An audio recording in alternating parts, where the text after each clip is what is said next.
Good afternoon. Good afternoon to all fellow Reds fans. Oh, what a frustrating last 10 minutes. Good afternoon to you all. This is LFC Red Forever, aka Fozzie's World, aka the channel of the people. So you with myself and Nilante as always. And I got two of my good friends, my good co-hosts. You got JK. JK, how you doing today? All good, bro. All good. Could have been better after that game I just watched, but yeah. Yeah. And Brian Irishman, how you doing today, Brian? Yeah, pretty good. I should be waking in about 5 minutes. I think No, if I hear Leicester you. won, Well, you would have been awake. Yeah. yeah, I mean, I guess, guys, we might as well just get into it straight away. We were just discussing backstage, and unfortunately, Arsenal got the win, you know. I mean, no luck and try but Leicester, but they managed to get the 2-0 win. Brian, you said, you didn't watch the game at all, Brian? No, it finished two, did it? I knew Yeah, it was 2-0 one. Arsenal. Yeah, 2-0. Oh, Same oh, guy okay. scored. Yeah. Manieri, is it? Mm-hmm. Super And he sub. hit the bar earlier, didn't he? Hit the bar and Yeah, he was excellent for them, to be fair. Oh, Right, he was he really does. He their does star good. player. Yeah, Yeah. he's very good. I can't even Very lie. good. Yeah. 17. He's got a good future if he keeps fit, keeps his head straight. Top little player he is. 17, bro, doing that. stepping up. Stepping Mm-hmm. up, eh? When they need him, they got all their main boys out. So apparently Raheem Sterling was shocking. Yeah, he was. Yeah. He weren't great. I tell you the truth, Arsenal weren't great. If No? they were playing, let's imagine they were playing Everton today. Everton would have done them. That's what I think. If that was at Goodison Park today, Arsenal Everton.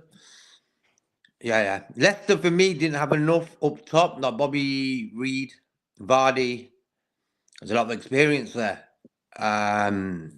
But those two didn't look like they were scoring. For me, Bobby, if he went in front of that defender at the end when Oh, yeah. Hey, you Ayuk crossed crossed it, it. bro, Yeah. that was just get in front of the defender on the other side, bang, goal. You know, I think even if Bobby Reed sort of put his foot out when he cleared the ball, he could have gone in as well. So there was a possibility. For me, that was probably their best chance, I think. Yeah. No, I agree, JK. And then indeed he had a header, which he was, it didn't Yeah. target, but it could have done better. It's unlucky. And yeah, that's the problem. Leicester defensively were better than they have, but again, the same Man United. The problem is 0-0. There's always a chance. If they get the first goal, then I think. I mean, not wouldn't guaranteed, but I think possibly they could have got something. But at 0-0, you're always running the risk. And like you're right, JK, Arsenal didn't play all that, and like you said, Sterling was atrocious. Trossard was anonymous, but We got nothing. Waneri helped really saved them. A 17-year-old saved them, and then Moreno came off the bench, and then bang bang. Job done. Well, Yeah. so fair play. So it really puts, and I know you, JK, you're confident about tomorrow, but I'm a little bit worried. I know this is weird, but it puts a lot of pressure back on us tomorrow because we drop points tomorrow, then boy, I might have my doubts might creep in because we've been in this position before. So I'm not these worried boys, about Arsenal, bro. Like there's a saying, yeah, just look after yourself. Like you get your job done, and I think that's how it is right now. Like at the end of the day, we just got to get our business in shape. We've dropped points against Newcastle, Everton, Fulham. Those games we could have won, bro. Okay, the Fulham game we had 10 men. If Robertson stayed on the pitch, we would have won that game. My opinion. The Everton game, there's a few mishaps in that. The Newcastle game at the end, we let a goal in. Stuff like that annoys me. So for me, we just got to worry about what we're doing. Tomorrow, the whole media world will be watching that game now. I think if Arsenal lost today, no one will be bothered. I think because Arsenal won today, they think they're back in it. Arsenal for me ain't no problem, bro. Can't wait to play them at Anfield. Yeah. Mm-hmm. Hopefully everything's wrapped up by then. I wish you Brian, had what them do you? next time. I wish you had them tomorrow. Tell you the truth. Yeah. Get it done with. You know what I mean, bro? Stu, JK, nah, Stu, bro. No, it's fine. Brian, what's your thoughts after the result? Would you be a little bit, would you say there's pressure, a lot of pressure on us tomorrow, or would you just agree, JK, not really sweating it, thinking, we'll do what we need to do? Yeah, there is pressure. Of course, there's pressure. Yeah, Wolves on paper and all that. Yeah, you beat them, but like you said, Plymouth, Everton, we did it before when we had a draw against Newcastle. We dropped points against Fulham then, so we can't let like you said, you couldn't really ask for much better. Obviously, you could have a Southampton or something, but yeah, it's like you look at the table now and it's a 4 point gap. We need to make sure it's 7. So Yeah. got We'll keep that until 7 point the gap first there. goal goes in, maybe there will be pressure, there'll be tension there. But I don't expect Arsenal, with all the people they have, I don't expect them to be able to keep it up. Because when you look back, then it's 10 points to the next guy. It's only Arsenal. That's it. Yeah. And Chelsea got battered yesterday. yeah, this Ranieri guy, he could go and score 15 between now and the end of the season. Maybe he does. But like that was the thing when you looked at their bench today. Is that okay? That's a decent okay, that like they've cobbled together a decent 11. They've got 3 strikers, they've got 3 attackers, Trossard, Sterling, and Ranieri. Okay, what happens against a big team? It's 0-0. What do you go like? There's nothing on that bench, just a load of midfielders and defenders. So that's what they had a good. Yeah, that's a good result for them. Definitely keeps the pressure on us. Means keeps us honest. Like you were saying, we have to do our job. So, but yeah, man, until we get those 3 points tomorrow, I'll be nervous. Look, for me, we've got 2 games now before Arsenal play next. We've got Wolves and Villa away, so 2 Midland teams. After that result today, my first initial sort of reaction or thought was, I want 6 points out of them 2 games. It's as simple as that. Like going to Villa away, we've scored a lot of goals there over the years. I've seen a video today when we battered them 6-0. Even Carlo Torres scored. Yeah, And 10 years ago, near enough. I remember that. Yeah. Yeah. So for me, I was looking at that today. I was thinking, oh, I'd love that on Wednesday. But for me, that them 2 next games, Premier League, is like really important now. But I'm not going to jump on that bandwagon of Arsenal. Look, Man City are Arsenal fans now, right now. United are Arsenal fans right now. Whoever don't like Liverpool, they're all supporting Arsenal right now. So it's been like that majority of the season where whenever Liverpool are playing, all the other teams sort of congregate together and go against us as well. And on top of that, we've got the referees and all that, like journalists, the media, the commentators. It's always all against Liverpool. Hence why, for me, we need Curtis to do what he did the other day after the game, in the game. Because, like, for me, I think sometimes we're too nice. We need to show these guys like we mean business, So for me, tomorrow and Wednesday's games, very important right now. Blessed up Copyright Callum. Fair play to Arsenal, always find a way.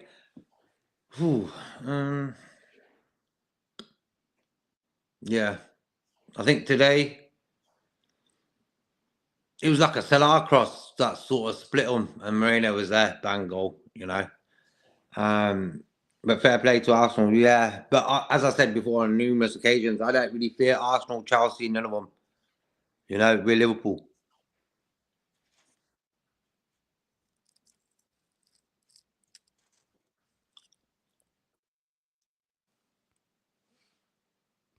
Okay, we got Lee in the house as well. All right, fellas. You're right there. Big up Lee. Big up Lee. Just getting over the shock of that decision now that I've like seen it properly and seen all the angles. I mean, he was simply intent on giving Everton the chance to equalise. He would not have God. while he had it in his control, was he? He was able to do something about it, Oliver. But I will move on after saying that. I'm out. Brian. I'm out. Brian. Is there any Everton talk today? Straight away, Lee's on it. Everton game. Well, it's true that's what you're the saying, Brian. final Lee. words on it from me, anyway. Yeah, I bet it's true what you're saying in the comments on our WhatsApp group. It's that was just dodgy, that, you know. Hence, and that result today. What do you reckon of that result today by Arsenal, Lee? Are you more nervous about the game for tomorrow? Yeah, I watched. Well, I listened to Arsenal on the stream on was it Goldbridge done one. I listened to that. I knew they'd score eventually against Leicester. I knew it was coming. Like they held out for quite a while, Leicester, but I knew they'd win in the end. Arsenal. I think they'll keep it going. Get the result against West Ham, and then see where they are injury-wise, like in a few weeks. But they're still going to be in the race, aren't they? Like, it's not like they haven't got enough good players already in defence and midfield to still be... And they'll have to adjust a bit to only having Trossard and Sterling fit and Ranieri, but just something that you have to do sometimes in football. There was a point last season where two of our five forwards were only two of our five forwards were fit. Jota, Nunes and Salah were all out, and we were just surviving with Diaz and Gakpo. Remember that for about 2 months, where we had nobody but Lucho and Cody to pick from up front for about 2 months last season. It went on.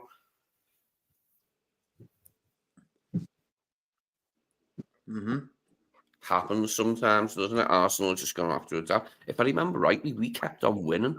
And it was only later on our season fell apart, like it imploded. But it wasn't to do with who was available. It was to do with the Klopp news filtering in finally.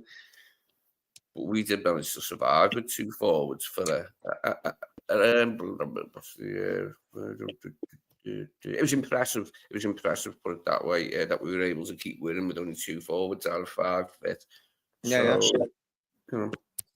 Bless John RKO. Leicester are rubbish. You can see Arsenal dropping points in other games.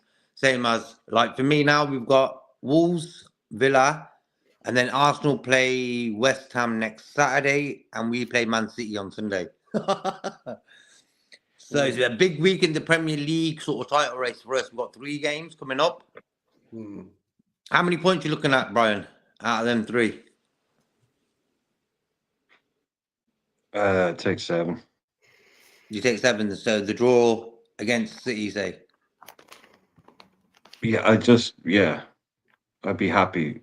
Villa and City are 2 tough away games, so Yeah, if you got 2 wins and a draw, if you go on, like, basically, I'm not saying we can, but if we look at if you look at it that way, right? That kind of groups of 3 games and points here, points there, points here. If we go basically undefeated between now and the end of the season, that'll do it. So I would take, 2 wins and a draw from a block of 3, and then, the next one, okay, maybe if it's a tough game in there, 2 wins and a loss, Arsenal are going to drop points. They're not going to go invincible, winning every game. So, yeah, I just won't be greedy and say, 9 points. But, like, this City team is probably the most beatable it's been in quite some time. Probably the longest since Pep has been here, even. I know they were a bit flakier at the start, but they were up to speed pretty bloody quick. I've just never seen a City team that has the ability to collapse mentally like this. They just won the amount of look back and the amount of leads they've thrown away, the amount of 2-goal, 3-goal leads they've thrown away. So I can see us getting the 9, but I'd take 7. Villa, I don't like going there. We know that's one of those places. Go there, get your results, and get out. Don't be kind of going, we should be beating them 4-0. We should be doing this. No, it's Villa Park. Go there, get your 3 points, and come home. That's the way I'd look at that one. So Nalante, what are you looking at points wise from them 3 games? Wolves, Villa, City in a week. No, same as big up, John. No, same Yes. as Brian, 7. I don't think. I mean, in dream mode we want 9, but I don't think we'll get 9. I really don't. So yeah, 7 will be fine for me, and then we keep it moving. That'll be acceptable. So you're going with 7 as well, yeah? Lee, Yeah, what 7.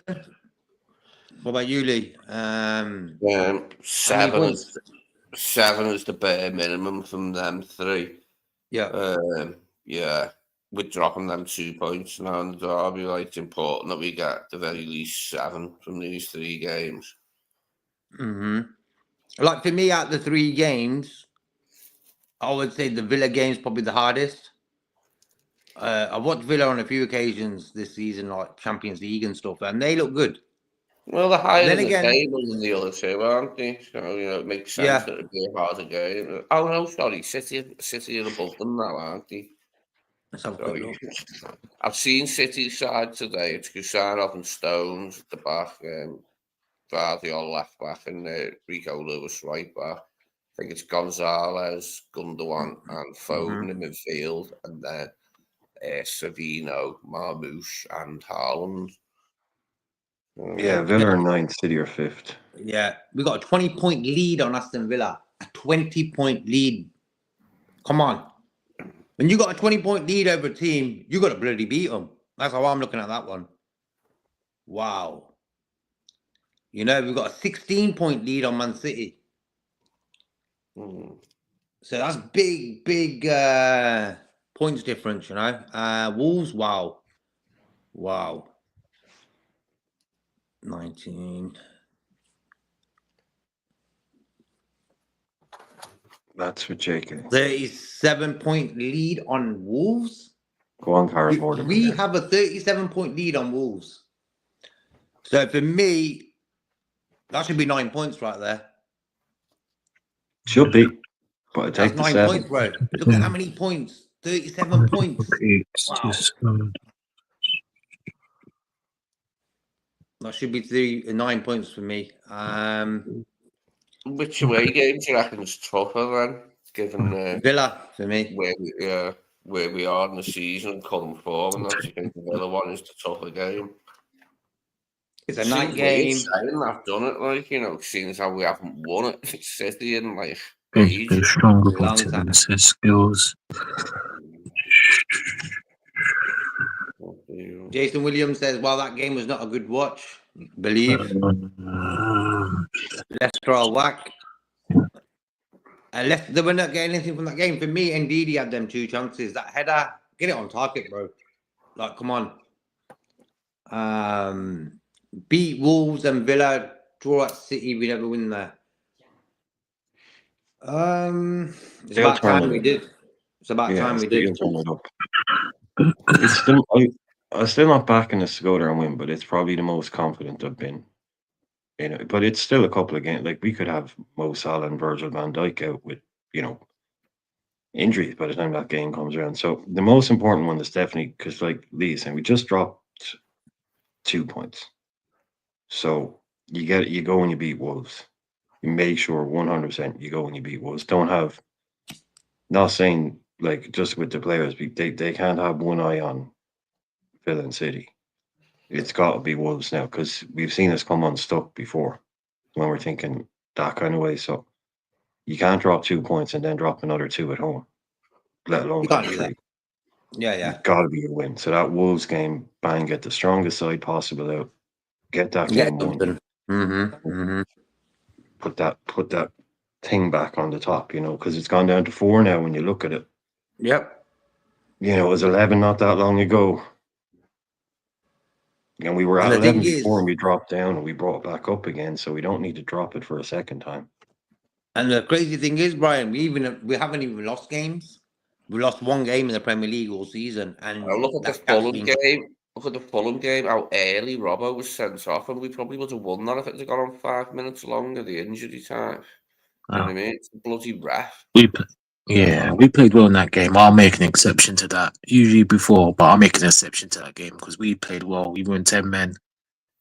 We, Fulham had their little chance, but we controlled the game at the end. We could have nicked it. So the draw with Fulham, Newcastle. Yeah, Newcastle wasn't ideal with Kelleher, but we bounced back. We just need to do what we need to do tomorrow. That's all I'm thinking about right now because. Let me tell you something. There are the rest, and like I said, some of the ITK Reds out there, Plymouth, it's just embarrassing that some of our fans are doing little Arsenal fans saying we have bigger fish to fry. And look, there's a potential. I'm not gonna. I'm just. At least you don't know. Like there's a potential we could only be 4 points or 5 points ahead by the end of tomorrow evening. So be careful what certain ITK top Reds wish for. You know what I mean? Because this is Premiership. No game is easy. No game is easy. No game is easy. Wolves have got some, Cunha. They've got what's his name? Lee Chung Min, I think. Probably not, but they got some decent players, man. They've got some Yeah, they quality got some players. ballers. Yeah. Yeah. So we have to play properly. We need to get our finger out our you know what, if you know what I mean, and just play how we're supposed to play. That's it.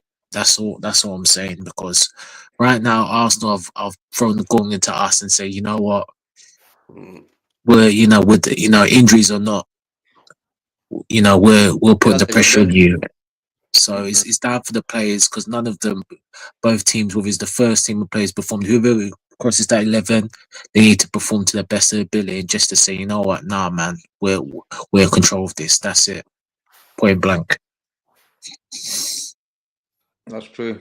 Like the destiny's in our hands, Brian just said if we go undefeated for the rest of the season, we'll win it. But for me, sometimes a draw is like a defeat, because think about it, Arsenal sort of shortened that gap without us losing.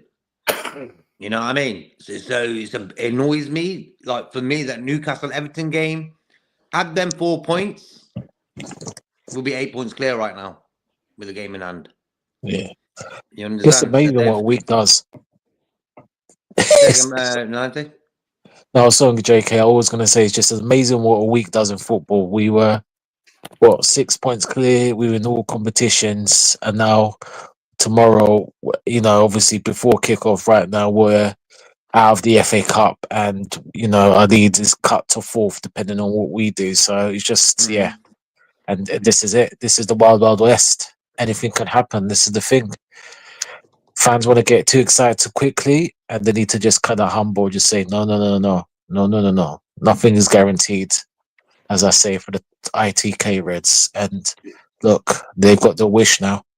It's good. Yeah, but when you look at good that we only had a few days to wait for the Wolves game. Like after what happened, some players can just get out their system, then can't they? You know what I mean?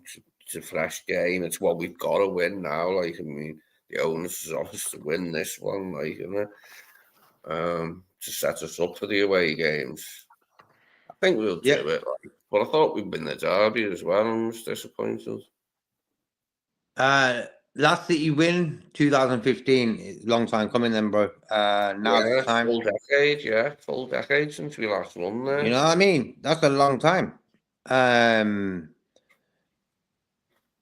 We got to win that game next Sunday, that is. Like Newcastle are playing City today at City's ground.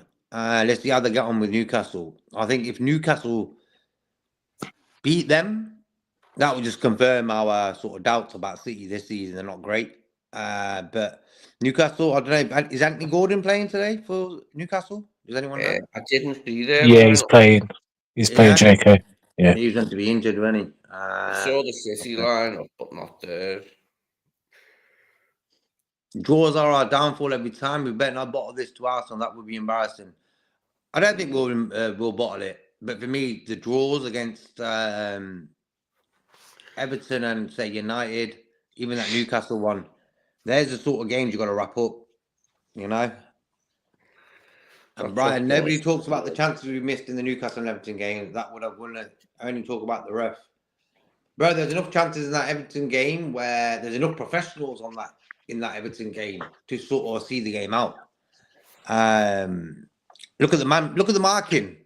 When they got that crossing, their left back, the Ukrainian one, when he got that crossing, look at the defending by us guys. There was 3 guys looking at the ball when Kanate missed it. You know, there was not one guy thinking, you know what? I'm going to get that ball. It's last seconds of the game. We gotta get that ball before anyone touches it again. You know? Yeah, they gambled, like, and to be honest, they gambled correctly. Canate was going to clear the ball, but he wasn't allowed to. Then his jump was, irrelevant after he'd been pushed. His timing was off. Yeah, but the thing was, bro, at that time when that cross came in, there was a congregation of Liverpool players in the middle of the box in front of the goal. There was no guy coming out wide. Where was our left back? Marking this defender by who scored. Where was our guy? Even Van Dijk should have been across a bit more. You know, these guys have been defending for a long time. Soon as if I play centre back, I know when that cross is coming in, I've got to be on my toes because if anyone misses at the front, I'm gonna get that ball. You know, it's like it was schoolboy errors there. I think that defending on that goal against Everton, terrible. Bless KJ. I hope you're cool, bro. I hope you're cool. What do you reckon of the Arsenal game, KJ? Going into that game tomorrow, then, bros. Who do you want to see up top then? Jota against his old club. Anybody can stick the ball in the back of the net would be happy. There's someone just a score, you know, Darwin or Jota. I'm going to prefer Darwin. I just think we look better when we have Darwin on the pitch with Salah. It just feels like we're more exciting, more faster. Yeah, that's why I'm going with Darwin. Are you going with Darwin as well, Nalante? Afternoon, KJ. Big up, man. Big up. Enjoyed your romantic night yesterday. Yeah, afternoon, mate. God, I'm in 2 minds. It's hard, isn't it? Preferably Jota, but it's hard, isn't it? Because I want Darwin just doesn't get the 90 minutes, but I mean, I'm torn to who starts, but you know what? In all honesty, I don't care either one of them starts. Well, I know Cody said enough. Just as long as we don't see Diaz just play false 9, because I will go mad if I see that again. He'll be on the left, bro. I think if we're gonna do it. Yeah, he should be, but you never know. We slot in it, so I think he needs to scrap that, put that in the bin, and just play. You know what? I'm not bothered. Either one of them, we just need to score. We just need to win the game. I can't even. It's a toss of a coin because they're both being, I'd like Injured, Jota not great. to start against his old side. See what Jota can do if he can fire us to the 3 points. So Gakpo's the only likely guy to be out. Hence why I see Diaz on the left, Salah right. Yeah. And I want Darwin in the middle. I'd drop Diaz. I'd keep Gakpo on the side. Yeah, but Gakpo's injured, bro, I think. So Or just doubtful. So, but he won't play him. If he's doubtful, then he'll rest him. He won't, because look at the games we've got. So, don't need to play him. Brian, what you going with, bro?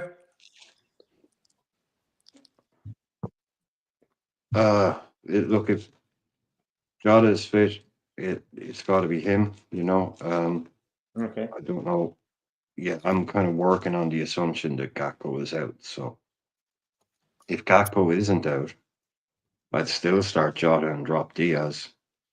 I don't want Darwin anywhere near the starting 11, to be honest with you. Darwin, huh?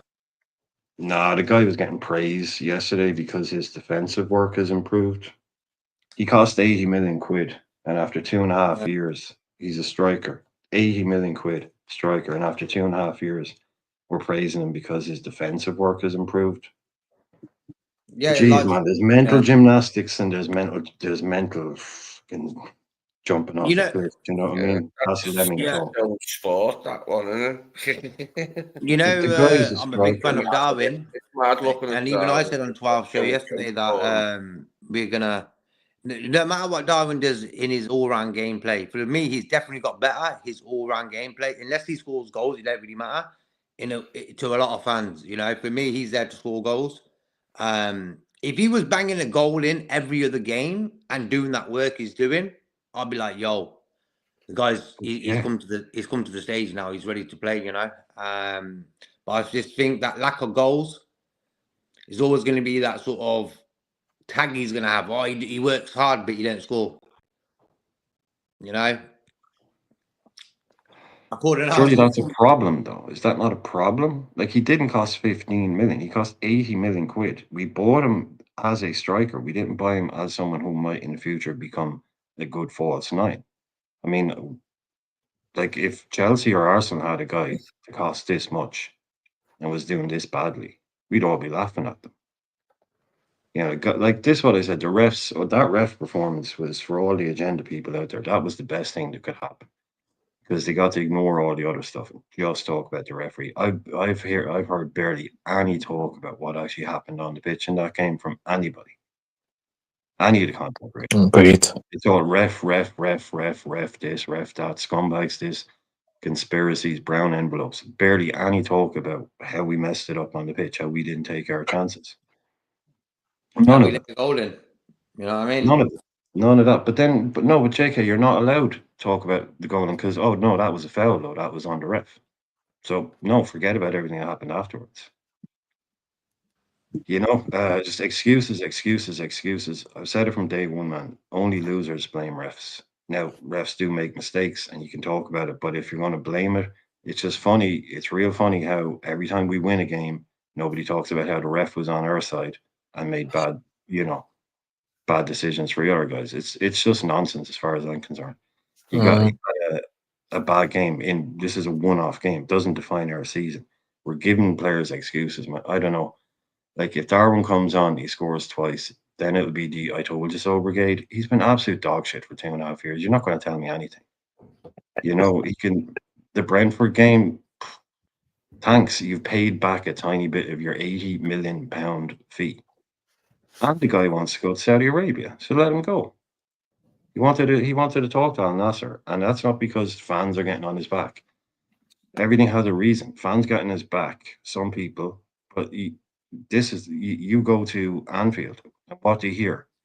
Nunes, no booze, none of that stuff. He gets nothing but support from the Anfield crowd, which is the most important crowd. Just because there's a couple of knobheads on Instagram, you know, the guy's been a liability since he joined the club, basically. So I don't want him involved in games that we need to win from the start. No, just get Jota on the pitch and let him go back and hurt his old club.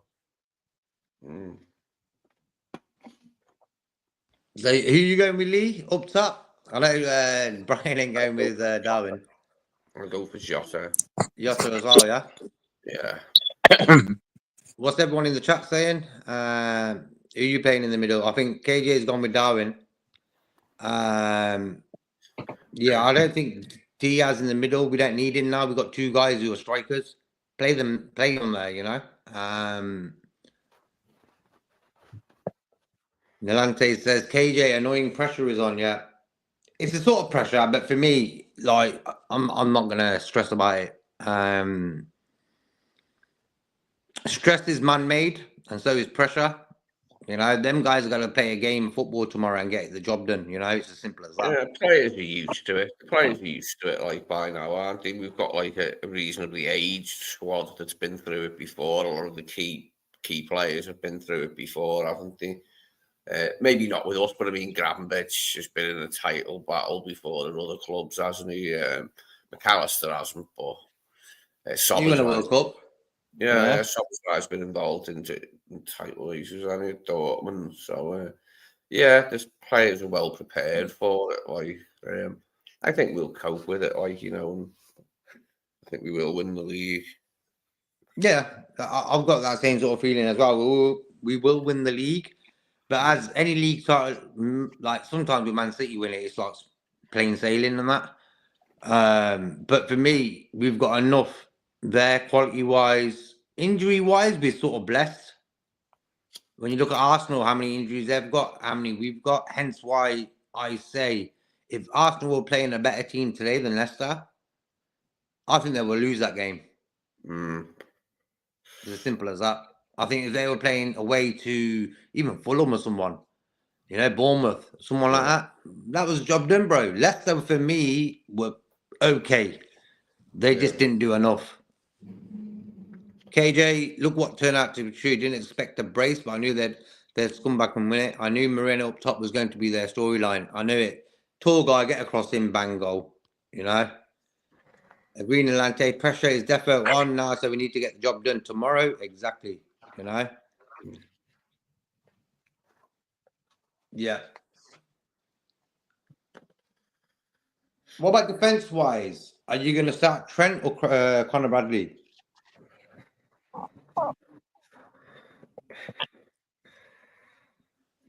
Whoever wants it. Personally, I would start Bradley. Yeah? Yeah, I would start Bradley. He looks good, Bradley, you know. He's a good little player. Like, he don't mess about. Conor Bradley. I think he sort of passed Kwanzaa in that, you know, that sort of level of quality. He sort of passed Kwanzaa, where Kwanzaa first was great, and where everyone was like, Kwanzaa's the best sort of youth product we've had in a long time. But I think Conor Bradley sort of took over him now. I think Conor Bradley, every time he plays, he puts a shift in. And you can't mess with that. Bless up, Dara. I hope you're cool. Big up, Dara. Big up yourself, Dara. Hi, Dara. I hope you're cool, Dara. KJ says, I'll start Trent. What about you then, Brian? Yeah, 100% Trent. It's not even a conversation for me. This game we need to win, so the only reason I wouldn't start him is if he's not fit. I think he got his minutes to get him ready for this game. Yeah. Get him He was back good in when for he the came title on. running. To have him ready to make in a certain Yeah. place, like the what he did for Lucho on his head, if he can do that for Jota this weekend, I'd be pleased. We need his No, I goals. just think he's the starter. I don't like Bradley back to the bench. You came in, you stepped. This is the title run in now. Like these 3 games, it's a lot of games in 1 week. Yeah, get him fit and get him ready to play him. That's the game. That's the game. You know, we can make little bits and pieces, but I think it'd be a risk to leave him out against Wolves. I really think it would. So I'd start that. If he's past 100%, you know, gets the green light from the medical and all that, straight away get him on the pitch, and then bring Bradley on for 20 minutes if we're winning the game. Yeah. Like, you can see the quality when Trent's got the ball. Like, for me, I love when he's got the ball, you know. When he came on against Everton the other day, him and Curtis, I think both of them done pretty well. The only fault I had with Trent was him letting that cross in. You know, I think put your hands in, like, handball it, whatever. Just don't let him cross it. Okay, they'll have a free kick, but at least we'll be sort of defending better for it, you know. And Trent came on earlier than he probably expected because we didn't want Bradley to be sent off, but Oliver did get his wish of sending one of our Scouse lads off by sending Jones off after the match had finished.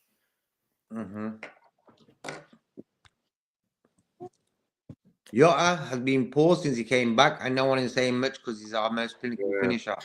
I get that, but he's only scored in that Fulham game, and it hasn't done enough to start this time. This one, in my opinion. Fair shout. His last injuries, he just got himself sharp. You could see he was like nearly back to. He's done a couple of good finishes, and here we go. And then that injury, and he's out again for a month. It's just too much, isn't it? Like, we do need to replace him because I'm sick of it now. Like, to have like, he's clearly Slot's favourite one there because that's who we went to initially and kept with until he was unavailable. But he's just not fit enough, is he? It's just not going to happen the way we want it to for him. He's best off going somewhere else to play his football, I think. What football he can play. It's sad that, like, but it's true. I mean, it's true with Darwin, but for other reasons. Like, Darwin's fit, but he just ain't finding the net. We do need a big summer overhaul, don't we? Like, because it's not just we need a new left. We need a new choice at left back. Move Simeon, like, we need another midfielder because he seems loath to play Endo in midfield. I've got no problem with playing Endo in midfield, but he seems to. So when Gravenberch isn't available or McAllister, we're going to have another midfielder for next season, especially if City don't get punished properly, like, and they're able to add again in the summer and come back refreshed and revitalised with Rodri in the team. We're going to have to, like, it's going to have to be quite a busy summer, isn't it, this summer? I can't see how it can not be. They can't like not buy loads of players next summer, surely. Yeah, I think like people can say, "Oh, how you're top of the league, you're top of this." What's wrong with your squad? What's wrong with your team? It's Oh, like both things can be true. Both things can be true. We can be playing the way we are and doing what we're doing, but also need big changes in the summer. I think it's quite obvious that we need big changes in the summer, and that wouldn't even be without making big changes to this first team, other than one or two. It's the likes of Simicas and Endo and Yeah. Elliot maybe, or Jones, or whatever it might be. It's those kind of players. Yeah, I'm So not even taking, sorry, Brian. I'm not even taking the 3 contracts into consideration here when I'm talking about what we need next summer. no, me either. I'm not even thinking about them. I'm just thinking about that whatever's going to happen there is going to happen there. But just looking at our squad, the upgrades, I think, like you said, like people are saying, "Oh, his favorites are this, his favorites are that." It's like he's dealing the hand he's been dealt. He's using the players he has. It's not that he thinks Diaz is a false nine. He just thinks he's a better player in there than Darwin is when Jota isn't fit. When Jota isn't fit, he starts like he did start the season. That's his preferred guy in there, not because that's his favorite guy. It's just he has 4. He works best in that false nine system. That's why Diaz has been forced in there. I don't think it's an experiment. I just think it's been forced. It's like it's either play Diaz or Darwin, and he clearly prefers Diaz there over Darwin. Not because he thinks Diaz is brilliant at it. So the changes, the upgrades we need to make are obvious. But yeah, we're still at top of the league. So I just imagine what this guy could do if he gave him 5 or 6 players that he was on board with, that he was involved to pick. I just think pretty clear what we need to do. Sell 4 or 5 easily. There's a lot of outcomes. I mean, we've been linked to South American players quite a few times, but we've never actually bought them. When we were linked to Andre Trindade, thought that, did he ever actually end up coming to the Premier League, Andre Trindade? Is it here? Is he the one we were No. linked with? He played for Fluminense. Oh, that guy. Oh, yeah, he's at Fulham. Or at Wolves. At Wolves. Oh, right. So he did come to the Premier League. So we'll be facing him, yeah, if he I was assume fit. so. I think I think he starts for them, yeah. 100% sure. Because we've been linked to quite a few South American players in all positions. We get linked to a lot of South American defenders, but never seem to actually go ahead and buy them. I don't know. I'd like that scouting system to be better, maybe, than what it actually is. No, Maybe Edwards and Hughes can revitalise that or something going forward. no, no. It's truly. I think all it is, we've had a lot of expectation. I mean, this. I think to be honest, I think none of us, and I'm sure the chat you can detest. I mean, apart from I mean, I don't know.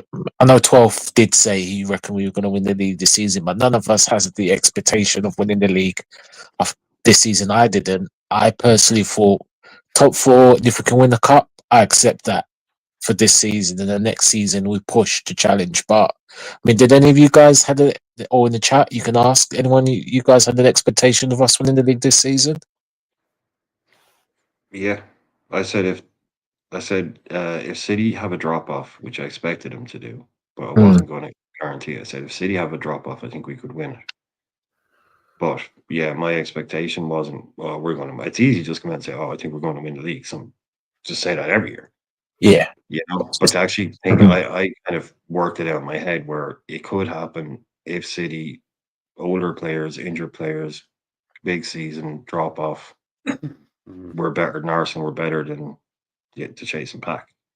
That was how I saw it happen, and that's the way it's opened up. But I didn't have money on us winning it because like I said, it would have needed City to do what they've done this season. If they'd gone full board this season, we'd be having a title race, even with these points. So, yeah, I didn't expect it to go this well. Didn't expect them to drop off this much, but I could see it happening. No, fair enough. What about yourself, Lee? What did you expect beginning of the season? I'm not sure. Top four. I didn't really expect the title, but with Rodri's injury, it's made it possible, hasn't it? Obviously without his injury, I don't think we will be top of the league. But yeah, it's gone brilliantly, better than I could have hoped for. Like top four was probably what I was thinking before the season started, if I'm honest. No, that's fair enough. Fair enough. Okay, guys, I've got a quick, just brief trivia about Liverpool, about Wolves at home. This one, I think you guys are too knowledgeable, but I'm sure you get this quickly. So we've had 2 home games against Wolves. We've beat them 2-0 twice on the last day of the season. And you name me the scorers for all. So that'll be last season. That'll be 2019.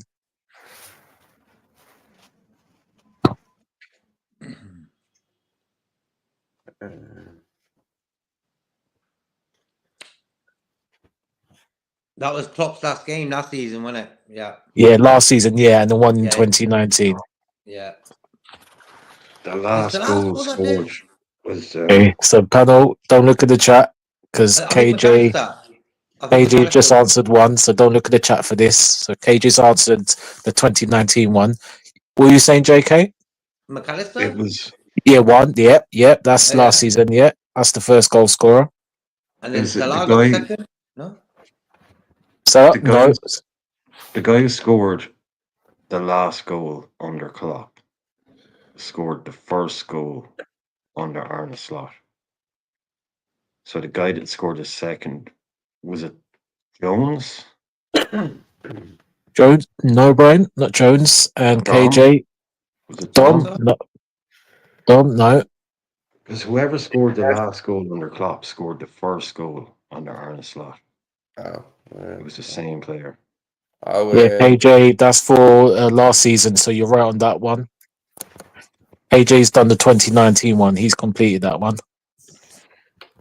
Trent. Nope. I think it was one of the centre backs. Virgil? Nope. No, I was no. going through the whole team now. I knew what No, no. I knew it wasn't a goal scorer. I thought it was like one of the midfielders.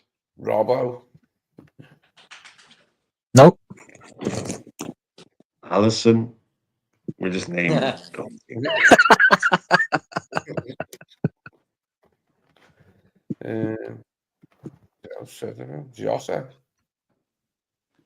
Jota, was it?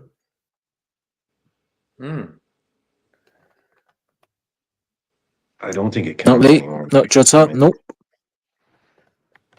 Mo. Nope.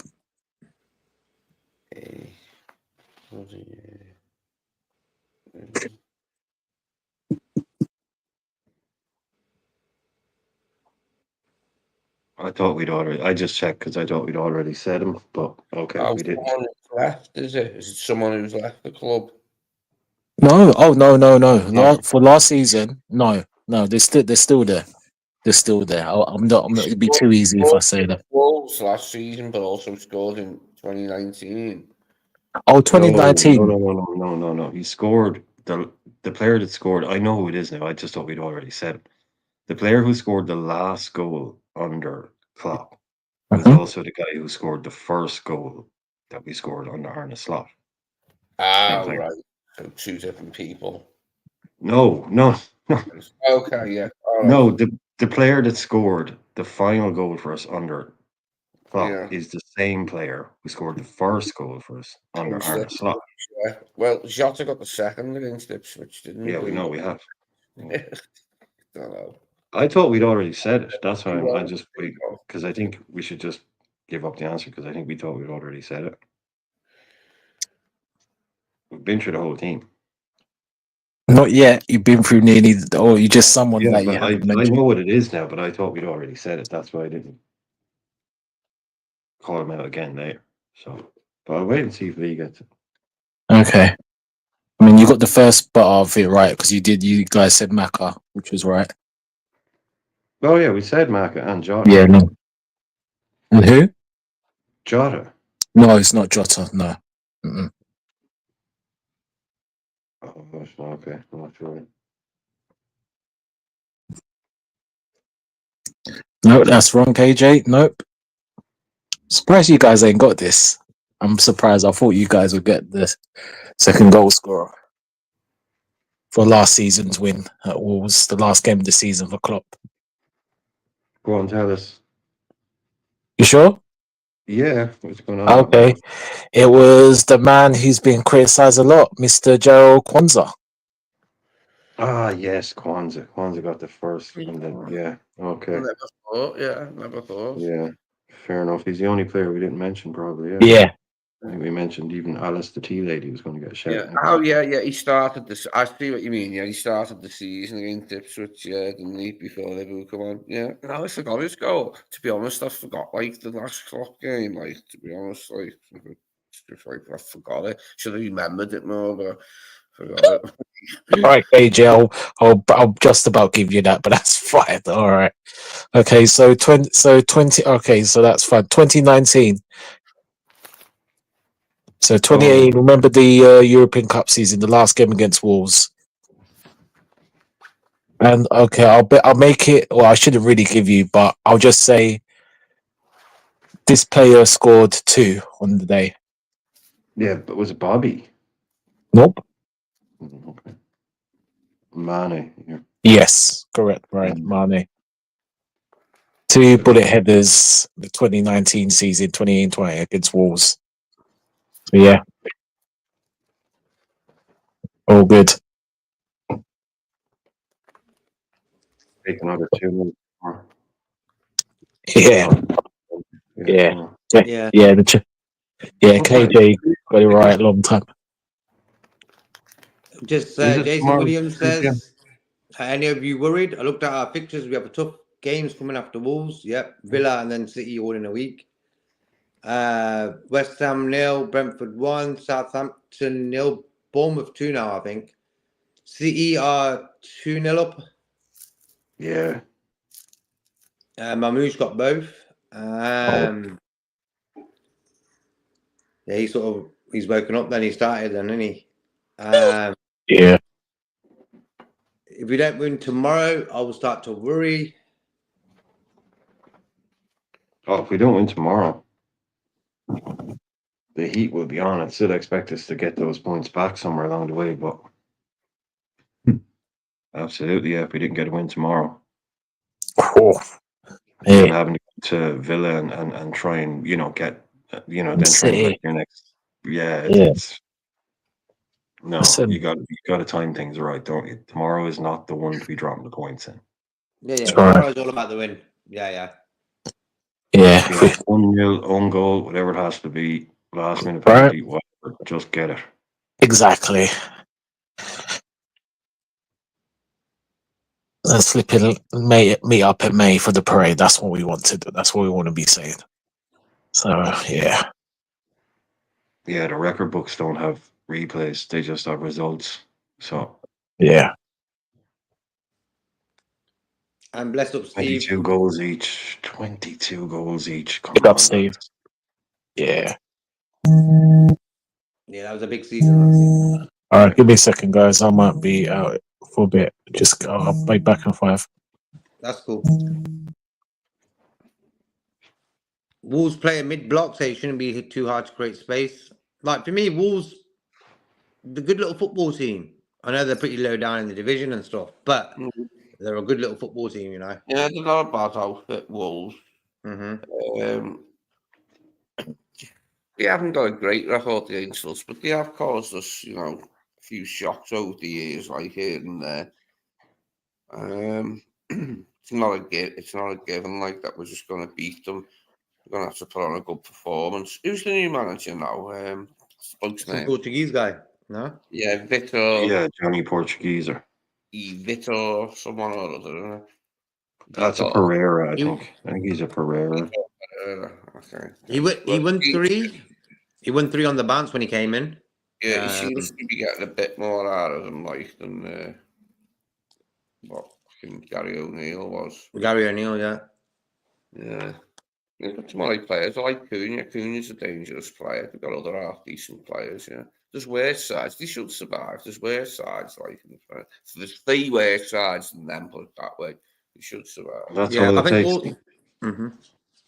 Sorry, that's all it takes to stay up is for there to be 3 worse teams. Sometimes that the amount of teams that are absolutely shocking that have stayed up purely because 3 teams were just, Yeah. you know, that it's you've had teams stay up that in plenty of other relegation seasons would have gone down. But yeah, I think Wolves shouldn't be where they are. But what were you saying, Jake? He came in, he won 3 on the bounce, and it just dropped off, has it? Yeah, yeah. Yeah, because I remember when he first came in, bang, three wins, and then they sort of lost and draws and stuff, but they haven't been great. Hence why tomorrow for me they're going to be. We got to control that midfield. I think our midfield lost us that game, made us drop points against Everton. Our midfield weren't great, so for me tomorrow I'm looking for a big display by Szoboszlai. I think Szoboszlai. Consistency. He's being much better than he has been, but for me, he weren't great against Everton as well. Him, Gravenberch, McAllister was okay. We got a question for the panel: was the ref and the official on VAR in the Everton game showing their corruption against us? Yes or no? You want to answer that one? You can have it, Lee. Lee, you can answer that one if you want. Give us it again. Sorry, what was it you asked us? He says, Steve asked, he says, was the ref and the official on VAR in the Everton game showing their corruption against us? Yes or no? I would say so. That Darren England's got form for bad VAR performances against us. Darren England. You remember the names, don't you? And I remember his name, Darren England. He was on VAR when Diaz's goal got disallowed. Like for me, the referee the other day made a few decisions that weren't right. I think the Canate pushed for their equaliser, the second goal for them, and also when them 2 guys collided with each other, they never went off the pitch for 30 seconds each. That's protocol, and they didn't even do that. So for me, I'm not blaming the referees because of the result. We got 11 players on the pitch to sort that out. But the referees don't really help us. Who was it who collided for them? I don't know. It was just 2 of their guys. When Salah had the ball, them 2 sort of headbutted each other. I know there's a really bad foul on Salah towards the end because I heard it. I'm not seeing it, but I could hear it. Yeah. He was going through and they just cropped him. He didn't go no foul, nothing. I thought it was Jota first when I seen it before. Yeah, man. I think the referees against Everton weren't great, my opinion. Did you guys watch the Brighton Chelsea game? Keith Kavanagh was ref. I didn't watch that game. Yeah, but all the referees are dodgy, Like for me, the way you can handle refereeing decisions is that the English guys go to Spain to referee, the Spanish guys come to England to referee. There's no bias there. In the Euros, not anymore, mate. Brexit ain't gonna happen. Yeah. Can't just come and work in England. And also, you're asking people. I've said it before, man. Watch every Champions League game. Watch games in Spain. They all make terrible calls. There's been refs in Spain that have been literally found guilty of taking bribes, and no ref in England's ever been found guilty of being bribed. There's much dodginess and corruption over there. Like, I just think people say, "Oh, get European refs to come and ref in England." They're not robots. They're actual people with families. So you just say, "Come live in England. We want you." Like, we can't just do that. If we brought them all in, they'd still find out, "Oh, that's a Dutch ref. He grew up supporting Liverpool because his favorite player was Kenny Dalglish." Or Dirk Howell. It wouldn't change anything. It wouldn't change anything. In the Euros, bro, there was a South American referee for one game, and I think it was one of the best games refereeing wise. It was just I don't know. There's no sort of bias, anything. I don't know which country he was from, but I know he was from South America and that. But for me, I'm not going to blame refs for everything. You know? It was a good goal from Matone anyway in the Brighton-Chelsea game. I just watched the highlights before on my phone, and that first goal was a pearl, one from Matoma, the control, and then the finish was nice as well. But yeah, he did well there to see Chelsea off 3-0, didn't he? Because they haven't been in very good form. They took that 7-0 pounder off Forest, didn't they, Brighton? So they come back well to be able to beat Chelsea. Yeah. You know? Yeah. Go on, Brian. No, go ahead. No, I was going to say Chelsea, like a few months ago, there was fans worried about them. And I was straight away, I was like, look, I'm not worrying about them. And it seemed to turn out like that, you know what I mean? Even Arsenal now, I'm not worried about them. Yeah, I think he's coming under some stick. He's Who? getting a bit. Yeah. I heard about that. Maresca is getting a bit of falling from certain sections of the Chelsea fan base, apparently, from what I can gather. Yeah, I think Ant was saying he wasn't great. He had the best squad in the championship, the most money and this, that, and the other, and so he got them back up, no problem. I don't know, man. Too many youth players there, not enough experience, not enough guys to tell them to shut up, pay attention. They're probably doing what they want to do, you know what I mean? Faffing around maybe. A lot of money spent there as well. That's the thing. That's one thing I'm happy about. Imagine we spent that much money they did.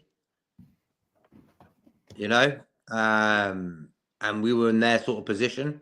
Imagine being them then. You know, you'd be gutted because you're thinking we're not going to get that influence of money again coming into the first team to buy anyone unless we sell people. So for me, they gave Potter a lot of money. He got sacked. They gave him a lot of money for getting sacked. It's like what world are these guys living down there, man? KJ says they won't park the bus and will actually play similar to the Ev, just without that derby desire. Steve, we beat Wolves tomorrow 4-5-0. We get our winning mojo back tomorrow. Yep, City 3-0 up. Newcastle looking like a joke, actually. You know, I did say it looked a better balanced City side today from what I thought. I didn't see the Newcastle 11, but it showed you on some things on before. And it was like Rico Lewis and Guardiola full-back, Kusanov and Stones at centre-back, Gonzalez, Gundogan and Foden, it's the midfield trio, and Marmouche, Savino and Haaland up front. I thought it looked a better balanced side than some of the ones I've seen lately from City. Foden's their best midfielder, like for me. He's really good, you know. He was last year. He's been shocking this year. That's this year. Because you know what happened, bro? Like, what happened was when the season started, him and Rodri, because they played the Euros final, were not given game time until like 4 or 5 weeks into the season. So they started off without them too. It was weird. We did the same with ours. We did the same. We didn't bring it. A lot of our boys got no preseason because they came back late and stuff. Who did you pick Savino from City? Girona. Oh, Girona. I mean, look at the money. Look at the money they took him for Alvarez after buying him. They bought him for 20 million, didn't they? And sold him for 100. Crazy deal. But a lot of fans would have wanted him in. They said he would have been suiting Liverpool. Alvarez would have suited Liverpool. But that's a big outlay for him. And he's doing pretty okay. He's doing okay there. I'm not 100% sure, but I know he's scoring. Yeah, he's he would have been. They wouldn't never given him us, but he's world class. He's a good little player. Mamouche hat-trick. I think that's his first goals in the Premier League as well. All right. FSG still monitoring Mamouche.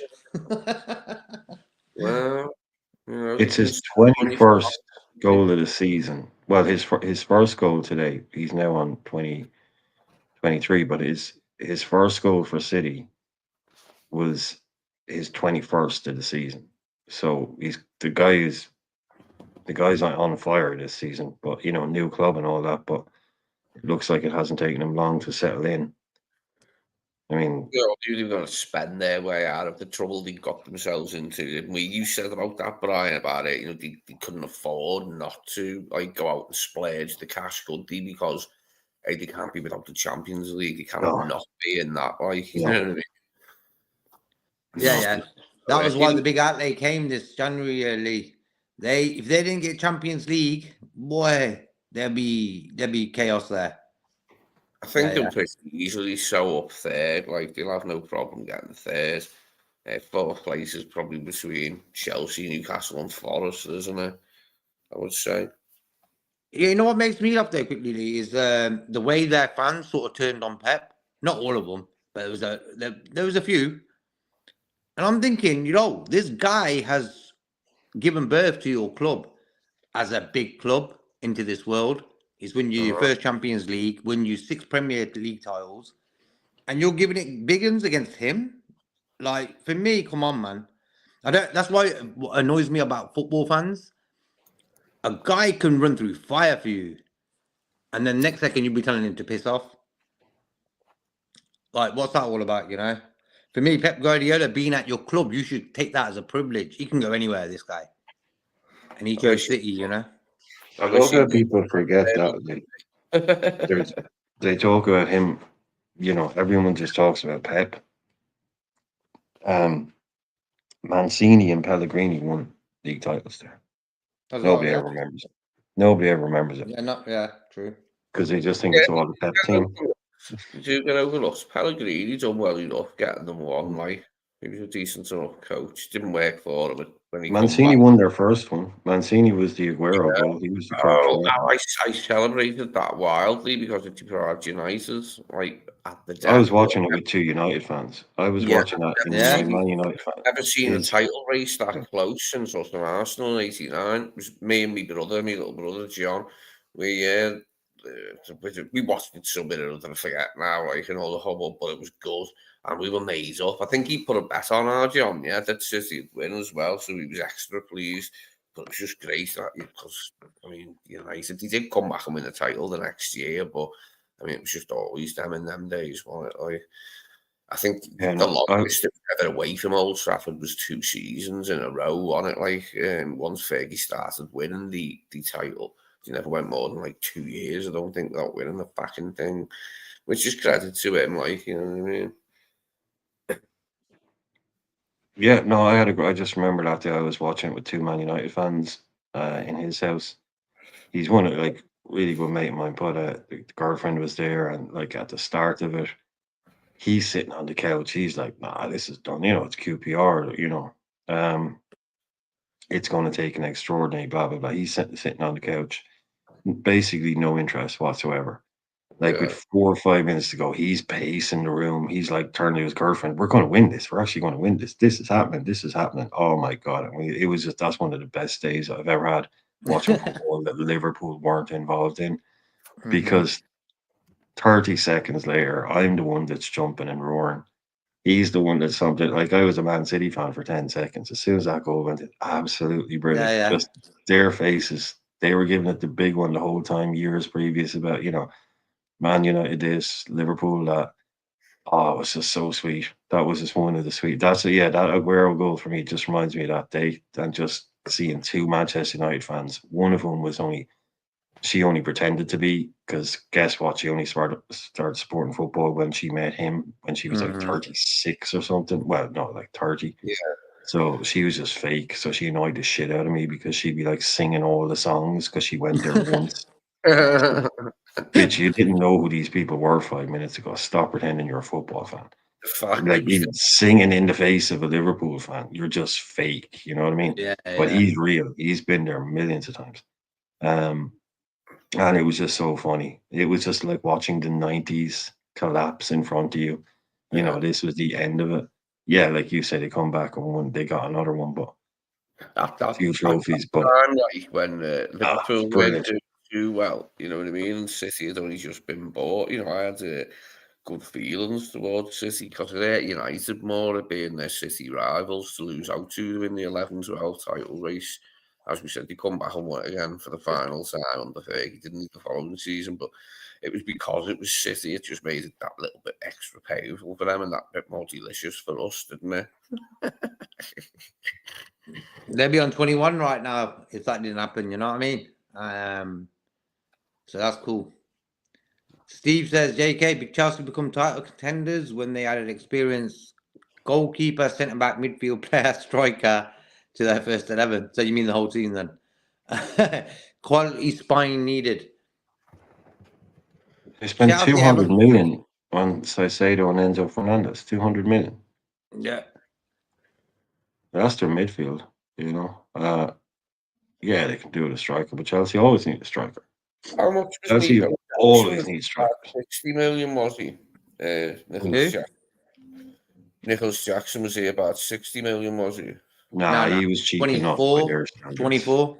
Yeah, Something like that. By Yeah. their standards, he was a pretty cheap. Yeah, that's cheap, that, yeah.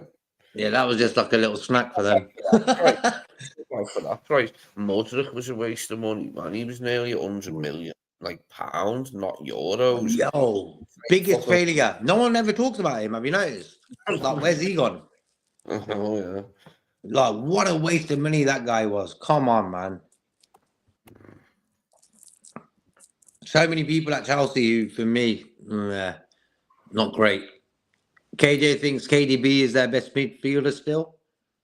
When he's fit, Injuries, yeah. Yeah, injuries and fitness is one thing, but class is permanent. Yeah, the guy's a quality player. Probably, I tell you the truth, one player who I've always wanted at Liverpool, when he went to Wolfsburg, I kept an eye on him and I said, you know what, this is the guy for Liverpool. Sported Liverpool as a kid, I heard.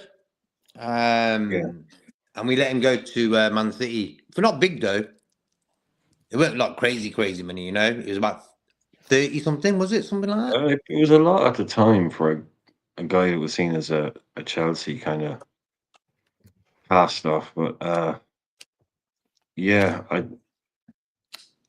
we can't buy everybody, but yeah, it would have been a decent shout to get. It's just like if you look at him, yeah, 50. I think it was like 47.8, one of those like weird ones. Yeah, okay, it was like around that. So it was a lot of money. Because he just scored like 20 goals and gotten 18 assists in the Bundesliga. His previous couple of seasons, he was at Bremen, then he goes to Wolfsburg, I think.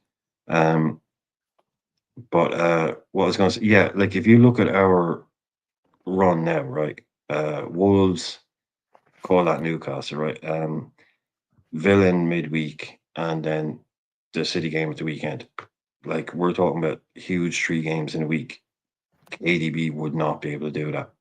These days, you'd be lucky to get 2 games out of him, and he'll probably go off in another one. He keeps breaking at this stage now. Like they're getting him on the pitch when they can. Yeah, on loan at Bremen, then Wolfsburg signed him. Yeah. You couldn't rely on KDB to do that now. You know, so when he's on the pitch, yeah, most dangerous. But the guy is just no chance he does this 3 in a week shit now. So I wouldn't be surprised they're 3-0 up. I wouldn't be surprised if they took him off at half time. Did he even start? We don't want to see him. I think he started, yeah. I think he started. Did he? I'm not sure. I think he did. No, he didn't. He didn't. Oh, okay. Well, there you go. Yeah. Gonzalez has started. Kevin De Bruyne is on the bench. Okay. Silva's on the bench. Gonzalez and Gundogan and Foden in midfield. Okay. Yeah, Gundogan's set up. Yeah. Got Kusan, Alvin Stones at centre back, Guardiola left back, and Rico Lewis right back. I don't like Rico Lewis. I don't think he's hyped. He's too overrated, man. More suited to right back than Nunes was. Yeah, that was bad. A bit more balanced there, I think. Playing Nunes in that position didn't work, did it? Like once walked out the door. But for me, Gundogan and De Bruyne could have been Liverpool bound. I'll quickly go through the other scores right now. 0-0 Villa Ipswich. Fulham 1-1. Fulham's goals, Emil Smith Rowe, Chris Wood again. For Forest, Man City 3-0 up. Hat-trick by Mamouche, their new signing. Bournemouth 2-0 up away to Southampton. Christian Ouattara, the goals there. And you got Brentford winning 1-0 away to West Ham. Sharda's got that goal. What you going with tomorrow? What's your prediction for goal-wise in our game? Um, We're going to win, yeah? 3-1. You're going 3-1, yeah? Oh, yeah. I mean, they're a little bit of cut above teams like Southampton and Ipswich. When you look at the good players that Wolves do have, like, they're a little bit of cut above them, aren't they? But they are one of the lower down teams this year. They're also better than Leicester. Someone is to beat eventually. But I can't see us stumbling again here. Can't see it happening. It shouldn't happen. Shouldn't be allowed to happen, hopefully. Steve says to KJ, was that a foul on their player for their free kick for their first goal? For me, it wasn't. Was there a foul on Konate for the second goal? Yep. He was sort of pushed. And was their player offside also for the second goal? When I first looked at it, it looked like for me that guy was offside. I heard we had 65% possession, but there was 20 fouls given against us and only 8 against Everton in the entire match. 9 and 19. 9 and 19. Yeah. That's mad. But the Everton fan said, like, I mean, it's a statistical anomaly. It doesn't mean we didn't commit a lot of fouls. But, like, the Everton fans will say, well, they had 10 more fouls than we did, but we got just as many yellow cards. There's all these arguments that you can take stats like that, twist them around and turn them, make them sound like anything or look like anything. End of the day, should have won the game. Dropped 2 points. Yeah. We had our chances. We shouldn't have been ended up in a position where a last minute bit of bullshit from, okay, that thing didn't go our way, but how do we end up in a position where that can be a 2-2 when we had chances to make it 3-1? Yeah, Manota went through, bro. He should have wrapped it Yeah, up. but that wasn't. Yeah, go on, JK. Sorry. No, carry on, bro. No, I was just going to say to me, Jota, as soon as Jota got the ball, I was thinking goals coming out. He didn't do it. How long did he get Jota? How long was he on for? About 8 minutes. It wasn't that much. He went on that long. 10 at the most, I think. But what about, JK, what about the Darwin one then? The flick from Mo to Trent, the perfect ball in behind, and Darwin takes the first touch of an 8-year-old. Yeah. Should have been straight in on goal, lifted over the keeper. I'm not blaming on Darwin, just these are chances. Even against the Plymouth game, Darwin should have got the equaliser at the end. Instead of heading it at the goalie who saved it, he should have headed it down. Yeah. You get me? It was an open goal, bro. Head it down. Goal. 1-1. McConnell. Yeah. The only chance they showed you on YouTube that wasn't either of the 4 goals was Salah. When it was 2-1 to us, Salah had a shot that Pickford saved. That was it. Yeah. Was that it? Was it? Because that's all I saw. Yeah, that was it. We didn't create anything. Those 2 chances you guys referring to, they weren't really chances because there's nothing created. There's just that they should have done better with the ball, but it weren't really a chance created. And we take again, like Brian said, the referee, but we got what we deserved. And that was it. And that's 2 games in a row. We've just kind of been off it. I mean, Mo did his thing, so as he said, we take more out of the equation. So tomorrow we need our players to be, or how have they performed? They've done so well this season, and it can happen. This is, let's be honest, like it's just happened that players will have lows and starts. So we just need them to pick up. Like we need to put the pressure back on. We say Arsenal, like, yo, you want to put pressure on us? You want to like do a thing? Nah, man, we're focused. We're on the mission, and that's what we need to do. Point blank, that's it. Concentration levels, bro. Yeah, and Ibra and VVD, yeah, I get it, I get they've, paid a lot, but again, sometimes they are defenders because if they get away with murder, this is it. And like I said, and again, some fans are reactionary. Like Ibu don't, for a lot of people, and don't get me wrong, Ibu, I like him, but he's like sometimes he can't do no wrong. They want to get out of Kwanzaa and Gomez, and yeah, sure, but you got to call it as a serious. Look, I love Joey. Like I said, he's one of my favorite players. But if he has a crap game, he has a crap game.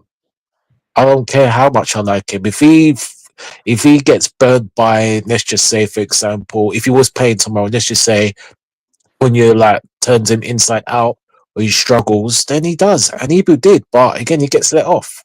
Not you guys per se, because you guys have called it out. You know what I mean? But what I'm saying is other podcasters, other channels, but they don't. They just want to do kiss ass, and that's not what we're about. This is the thing. And again, and I know I'm sounding like a broken record. I'm tired. One, like I said, and we know the one Premier League, one Champions League. I know our history, we got more, but I'm tired, man. I need us to get back. We all need this club to get back on the legacy. And as you said, JK, many times, contracts, whatever, let's win. Let's win what we need to win, and we'll deal with whatever happens in June. That's it. If they're going, they're going. I couldn't care less right now. Just do as they have been doing. Do your job, push us to the league, and we deal with whatever happens now. Yeah, That's exactly. I'm going like this, bro. I like what you just said there. I'm going like this. I want the Premier League title more than anything. At the 3 trophies we could win, I want the Premier League to make it 2020 against United. And the Champions League and League Cup are a bonus. For me, Newcastle, like they're getting battered today 3-0, you know what I mean? I don't worry about them. We've got them twice as well coming up, so I don't worry about them. But for me, concentration levels sometimes are not the best. Look how much games Virgil has played. Virgil, for me, again, I'm going to say it, he weren't great against Everton. And I never moan about Virgil van Dijk. Like, for me, he's Alan Hansel levels, He's on that level. But for me to say Virgil had a terrible game, he must have. Because I don't never moan about players, really. And for me, Darwin against Plymouth should have scored that goal, headed it down 1-1. Virgil against Everton, not great, bro. Where was he on that cross as well? Him and Simicast, where were they? Yeah. Kanata got pushed, but still JK, sorted out. Yep. just by the way, you're talking about that first one. And I was talking about how I'd never seen it before. They basically did the exact same thing against Leicester. So they'd done it already. Yeah. And we still got done by. Yeah. They'd done it in their previous game, which we must have watched a video of. Obviously, hundreds of videos. And if you're playing that line the way we do play that line at the back, that sort of thing could happen. You know what I mean? Virgil weren't on his toes that day, in my opinion. Kanate got done big time in that first goal. Like, where was he going again? Kanate sort of go wandering. He got running in a direction. He needs to be a bit more versatile. He's a bit too heavy-footed sometimes, if you know what I mean. Against Tottenham, where we lost in the first leg 1-0, he was going shopping in Harrods. You know what I mean? He was going shopping in Harrods, and the same again happened against Everton in the first goal. He was going to, I don't know, Toxteth, wherever. He was going back to Anfield. Yeah, you know what I mean? He was going to Anfield on that first goal, Kanate. Like, come on, bro. Sort your body position out. A lot of central defending has got to do with where you position your body. So you can react quicker. It's like common sense, logic. Any football player should know how to shape his body, in which way should he look at, which direction, this, that, and the other. And I think sometimes he got flat-footed that day, Kanate. Even though he had an all right game, but for me on that first goal, where was he going? That was a question for me. Steve says, does Trent start tomorrow? For me, he does. For Brian, he does. Nalante, who you going with? You're going with Bradley, no? Yeah. And Lee, who you going with? Trent. So there's 3 for Trent there. Any club, any spend millions, the skill is spending it wisely. Exactly. Chelsea don't know how to spend. Man United don't know how to spend. That's one good thing about our owners and our club. We know how to spend, even though we don't spend. we know how to spend, and that's a good sort of thing in that way. Where Kiate is the only guy I could say who's been a terrible signing since FSG came. In that way of the Klopp era, you know. Yeah, I suppose so. Yeah, in that time, yeah, it's the only really, the really bad one, like money wise, like. Yeah, It took me a De week to Bruyne. figure out who you're on at the first time you said. He meant Keita, didn't you? Naby Keita. I know. Yeah. No, he calls him Kuyate. I don't know. It took me a week to figure. JK just calls him Kuyate. That's I it. always call him I Kiate, run bro. with it now. Yeah, I live with The it. ex-West Ham player. Yeah, Yeah, it's just what he West Ham calls him. midfielder. It's just what he KE, calls it's the him. KE at the start. Don't get me started, Naby. It's not harsh. It's just. I mean, It's just a weird Birmingham signing people that come was on. for me.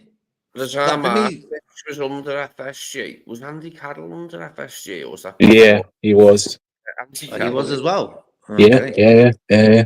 That's how long these guys have been with us, man. Long Yeah. time. 2010. Suarez Yeah. and Carroll, that was one of their first kind of big. Well, Torres left. Torres walked out. So we were bringing in Suarez in, but Torres walked out. And living weren't walked past Andy Carroll on the way to the training ground. Andy Carroll. It just made me laugh how frank he was about Andy Carroll being a bit shit. He said Andy was one of them lads, like in training, he did about 30 shots and like 29 and just go like nowhere and want to go in the top corner. So that's not a good average, that is it? Like, I mean, yeah, Brian, you remember him? Who's that? Sorry. I was saying, Brian, you remember him who completed the move, the good old Mr. Damien Comoli. Oh Yeah. boy. Comoli, Yeah. Didn't he, then, Comoli? But he brought Modric to the Premier League, didn't he? Which you have to give him credit for. Well, again, some people will say this is good or bad. I don't know. So, like, I know JK will say it's bad. Some people say it's good. But he was the guy who brought Edwards to Liverpool. Edwards was at Tottenham. And Comoli said, you need to get that guy. And he was only doing data. He wasn't like a transferred guy. No. He was just a backroom guy. He was like, this guy's one of the best in the business at analytics and data and all that. He does all my stuff for me. You want to bring him to Liverpool. And we did. And he ended up, it shows like he went from basically working the back room, kind of, running stats and to kind of running FSG football now at this stage. So, but yeah, he is, Damien Comoli. Not a great character, was he? Didn't look very trustworthy. Something about him. Yeah, I mean, flipping out, gave his Stuart down and etc. John Jota, yeah. Charlie Adam. Oh, yeah. How did Charlie Adam bloody play for Liverpool and I didn't? Come on, someone tell me that. That's making me say, JK. Hey? You could have been the 10 in the 10. Yo, bro, Charlie Adams, man. Yo. One good season. Oh my Blackpool. God. One wonderful season that I relegated Blackpool. And we actually, Kenny had lost a bit of touch, if I'm honest. Yeah. Look. Charlie Adams was good on the ball. But he's not a Liverpool quality player. It doesn't matter how good he is on the ball. He's not good enough to play for Liverpool. Simple as that. Charlie He Adam, was a good passer of a ball. He could beat the press maybe 3 or 4 times out of 10. He could beat the press. Give him space and something to pass to it. But the whole Alex Ferguson thing coming out and saying his corners were worth 10 million alone. We got him for less than that in the end. But that was a nadir. That was a low point. Yeah, for us to be in a place where we consider them to be a good part, it's definitely a low point, isn't it? It was Ruddock. It was like buying a Neil Razor Ruddock in midfield in 2015 or whatever year it was we bought the guy. Yeah. I mean, it was like this guy was like, I mean, there's throwbacks and there's throwbacks. Like this guy belongs in the 90s. The size of him, not an athlete. Absolutely not an athlete. So, yeah, one of Kenny's little ideas, maybe. Jovanovic was worse. Jovanovic was terrible. Yeah, I can't even remember who we bought him off, but he was like one of the laughably bad ones that Roy Hodgson. Anderlecht, I think. He was Anderlecht. We got him on a free. Yeah, I think he was last year. Apparently, Yes, you know, not Tilly's free. been eyeing him up for years for Fulham, and like then he got him for us. That makes it even worse that he was eyeing him up for years. Anyone know the answer to this one? How long's Gomez out now for? Oh, couldn't Oh, tell about you. 5 weeks, 4 or 5 weeks by the looks of it. Oh, Yeah, I mean, he's out for the rest of the month, that's for sure. So, but after Yeah. that, who knows? He's not out okay. for the season around, but yeah, maybe kind of what are Yeah, we it's gonna now? take him about August? 2 months. Say 2 months, bro. Get back to fitness and all that. It's a blow for Joe, that, isn't it? Oh, Yeah, yeah. man. Um, Had the captain armband on, gets injured within like quick time. That's Yeah, sorry Yeah. for him, man. I hope, Gravenberch gets his mojo back tomorrow. He went great against Everton as well. I've got to say, him and Szoboszlai, they let the team down, in my opinion. Midfield is important. Hence why against Everton, our midfield weren't even really there, controlling the game. No, yeah, they made it that sort of game. It sounds like scrappy. Yeah. For me, Isaac, like a lot of talk about Isaac. For me, I'm not going to talk about Isaac because for me, he plays for Newcastle. We've got to play these guys twice, so I don't want a guy who's going to he could damage us. Not yet, anyway. You know what I mean? City have been conceding quite a lot of goals of late. He could still score before the final whistle today. Ooh, Newcastle. Isaac, Yeah. Isaac, yeah. Playing City, aren't they? 3-0 down at half time or something. Yeah, the game's done. This is what I'm saying. See, it's going to be a difficult game. Doesn't matter, man. Yeah, man. You haven't I won think game this 10 result years. is gonna wake up a few Liverpool fans. Don't underestimate City. Yeah. Okay, they got Real Madrid in the week as well. We've got Villa. So 2 big games for each team. You know what I mean? Yeah. A Yes. lot of pressure on there. So I'm So saying. for So, me, yeah, they got to travel to Spain away. That's gonna take a lot out of them if they want a result there, bro. I feel we've got our best chance in years of winning there anyway, so let's hope we take it. 10 years is too long at any ground. It's too long. Yeah, too long at any ground, whether it's fucking Stamford Bridge, the Emirates, Old Big up Trafford. Rasta crap. Big up yourself, Rasta. You're done, no. Bless up Rasta Club, bro. I'm not sure we ever went 10 years without winning at Old Trafford. We always managed to get a win from somewhere. That's a long time, 10 years to go without a win at City. But it has been in the Pep era, like, you know what I mean? So it's not exactly that much of a shock, I suppose, Pep our own, like, with the sides that he's had since he's been here.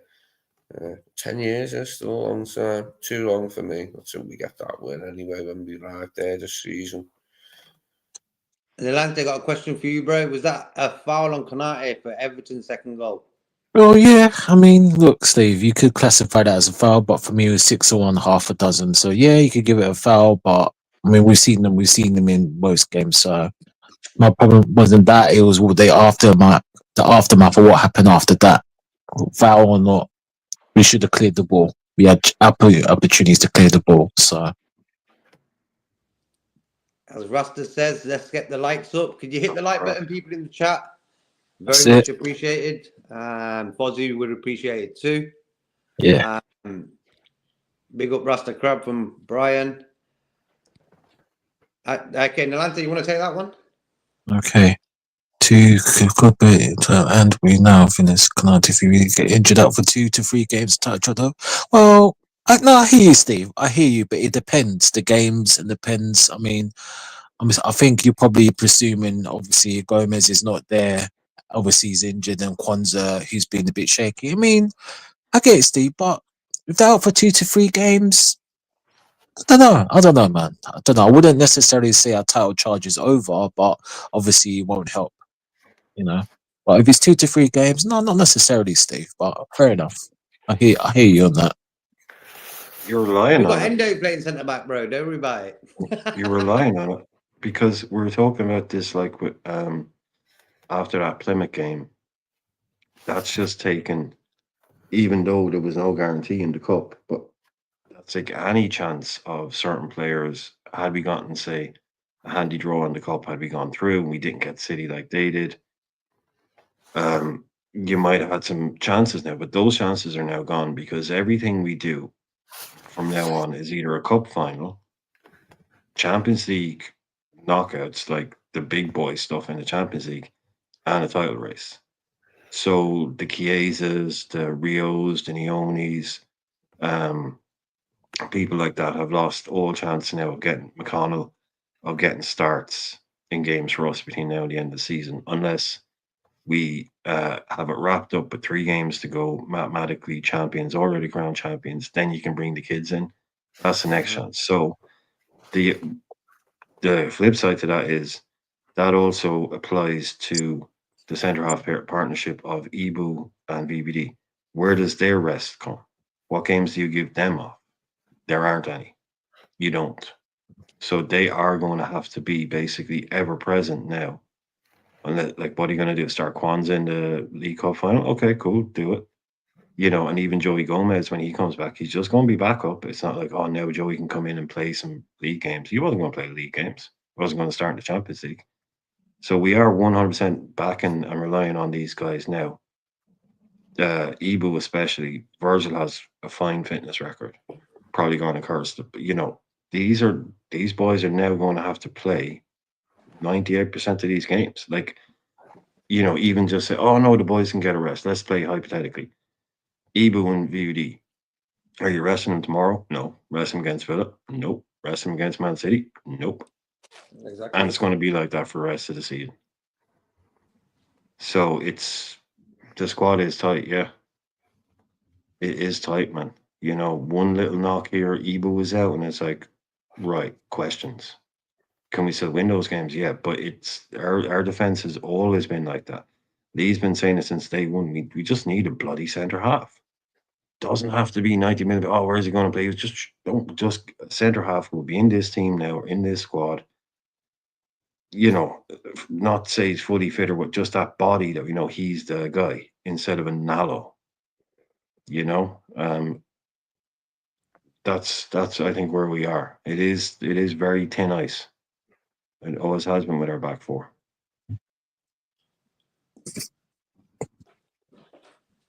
It's true. That's why for me, this January transfer window, nothing done again. Yeah. It's like, you know, like when you look at it, really, it's us against Man City fans, United, everyone, you know, against us. You've got the referees, you've got the journalists, commentators, everything. And then on top of that, you got our owners sort of against us as well. Why?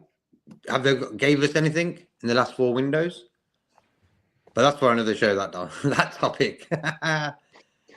Gomez back to the first team squad, start of April. Or maybe sooner. Who knows? Yeah, and Kwanzaa's there. Yeah, could be better. City win their court case against the EPL regarding sponsorship deals. This gives clubs serious spending power in their transfer window. FSG are crying. FSG, they get away with it. Let's just put it as that. Nanante, you can take that one if you want, bro. If I'm going to choose for something similar and cancel Chelsea go up. Well, again, similar to what Steve. Yeah, 6 of them, 1 of a dozen. You're going to get these, Steve. Like I said, you know how the game goes. Some you give them, some not, unfortunately, and just fortunately one didn't happen. But you know, the defender was shambolic after that, and that's the main issue of the calls, really.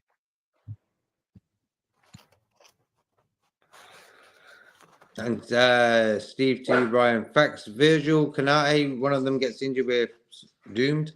We should have signed a quality third choice centre back. It would have been good. Yeah. It would have been good, 100%. But who would you have gone for? Like, remember these names were popping up. Don't worry about that. This guy. Don't worry about that. Don't worry about who we would have gone for. Just say to Slot, look, we realise there's a need for a centre half. We've identified a couple. Just go and get one. Because that's what, you know, if you have a favourite guy, say your favourite guy. But no, look, leave it to the club. Like, did we think about Gakpo? Did we think about whatever? They went out and they identified a need. and they fill that gap with their world famous scouting and data. You know, so just don't leave it on the fan to say, oh well, it should be this guy, it should be that guy. No, it should be a guy, the guy. You know, get one in, make sure he's good enough. That's on the club. You know, if we load all our sometimes we load all our data and all that, but then if you say to a fan, oh well, who could do a better job, and they're like, maybe this and say, now see, you don't know.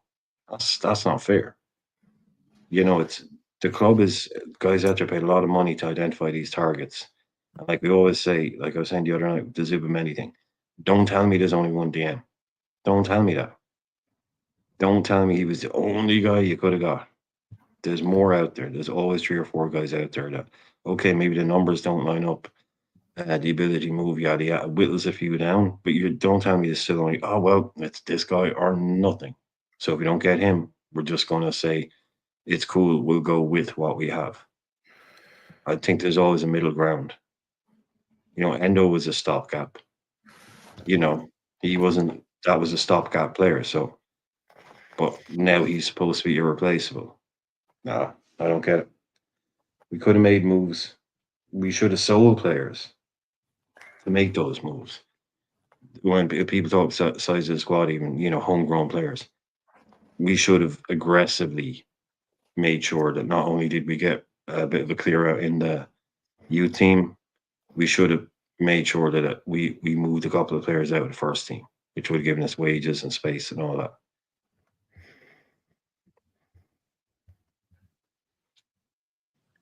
And we just seem to have got rid of all the youth players, you know. Poor Profit. We got Chiesa in. Chiesa weren't even in the squad for the Everton game. Do you reckon he's got a chance to be part of it tomorrow? Doesn't look like I don't think he will be.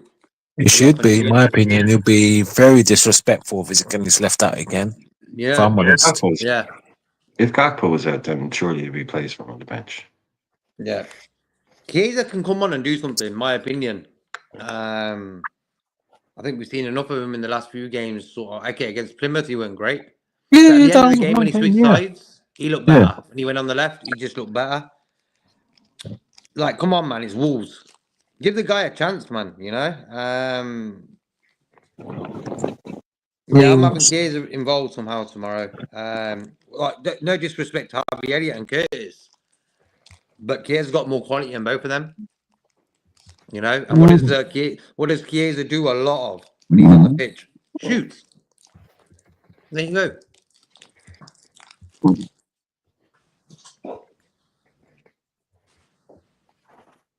Yeah, I mean, possibly I would start.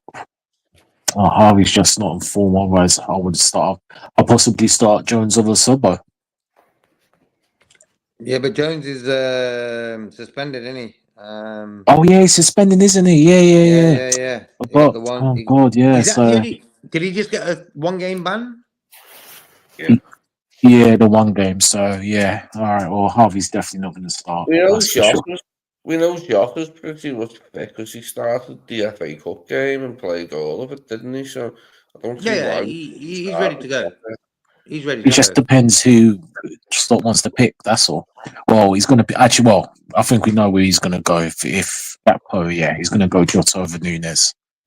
Yeah, he's going to go. Sorry, I misspoke earlier on. Like if Gakpo and Jones are out, Chiesa will definitely be on the bench. If those, obviously Jones is out, and if it's Gakpo as well, then there's absolutely like if Chiesa's on the bench, they're both out. Then it's like okay, alarm bells. But no, I'm sure he will. He was just given maybe the night off because he's I don't know. Obviously, the guy can't play a lot of football in a row for some reason. Yeah. But us fans just want to see more of him because for me, he's shown me something every time he's played. Enthusiasm to shoot. For me, he's the definition of an impact sub right now. That's how good he's going to get right now, to be an impact sub. He comes on, but he actually impacts the game when he does come on. He doesn't come on the game and just goes through it. And like he doesn't start for me.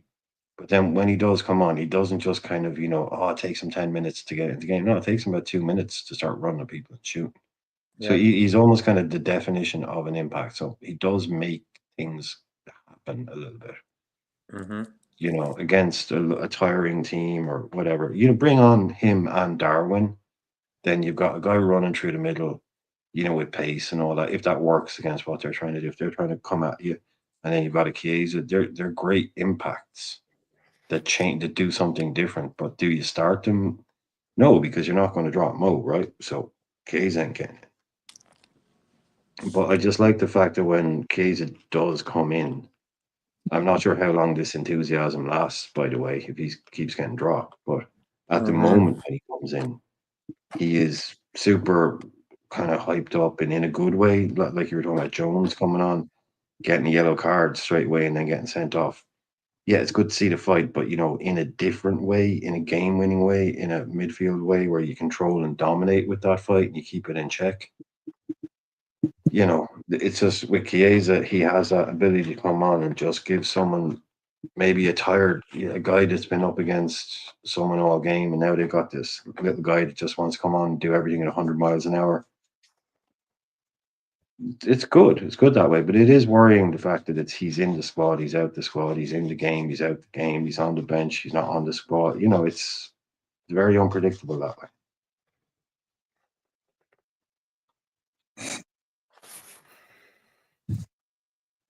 Steve What's the said Snapchat Shank's number one time? target was Dennis Law, but he could not get him, so he got a number 2 Mhm. target. That was Ian St. John, a club legend. Now the rest is history. Yeah. I want to see Chiesa as a false 9 or on the left. I don't mind seeing him on the left, actually. Because for Yeah, I me, won't put him in the middle. Not in the Premier League. I won't be putting him in the middle. No, definitely not in the middle. Oh, no way. He'll get destroyed. Oh, Yeah. yeah, you know. here's Oh, pardon Nalante me. with the latest football results. Nalante, Fulham 2, Forest 1. And then Villa 0, 10-man Ipswich 1. Not Villa 0, Ipswich 1. 10-man Ipswich. 10-man Ipswich. Boy. They got Twanzebe sent off. Axel Who got sent Twanzebe. off then, bro? So he ain't be playing against us then. Who was it who got sent off? Do you know? Twanzebe Yeah. sent off in the 40th minute. Okay. Ipswich. Okay. The ex Manchester United player. Yeah, I remember him, yeah. Like I said, anybody that has an X and a Z in their name, that's pretty cool. KJ says the Snapchat derby is sounding like a good game. I think that Switch are going to go, aren't they, with Southampton? Don't see a future in the Yeah, Premier whoever League next season. who came up, we're gonna go back down for me. All 3 of them. Yeah. Southampton, yeah. I mean, Ipswich, I mean, if they hold on to this, wow, that's a big upset. The more, Wolves would need to get, well, it's not the end of the world, but yeah. I mean, I thought it would be Southampton, Ipswich, and then one of Wolves or Leicester, but if Ipswich are right in the mix, there's a possibility, a small possibility. Could be Wolves and Leicester. I think Ipswich will still go down, but fair play. If they hold on, they're making a fight of this, which I'm a bit surprised. Yeah, Wolves have got that little bit more class than Leicester, haven't they? Like, really, Yeah. they've got You that see, with the survive. exactly, and I see with the games with Leicester, like JK watched the whole game. Arsenal weren't that, apart from Waneri and he had little spells, they weren't nothing. And Leicester would, for once, defensively solid. They just didn't have no quality near the top. El Canu is good, but kept on giving. They just got workman like players. And Fardy is 38. There's only so much he can do. However, if they had a little bit, like you said, like a bit of a Cunha or someone like that, then they could have got something out of this. But that's the problem, innit? And yeah, when you're playing big teams, regardless if they have injuries, they're always gonna have the one bit of quality. And yeah, this is it.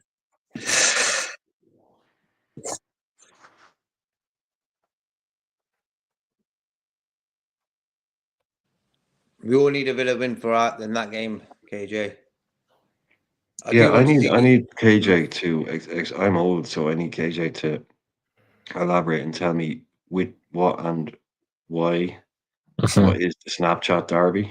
If you need to keep it private in the chat, maybe whatever. But I don't know what the Snapchat derby is. Sounds like something the kids would know all about. So please tell me, what is the Snapchat derby and why is it the Snapchat derby?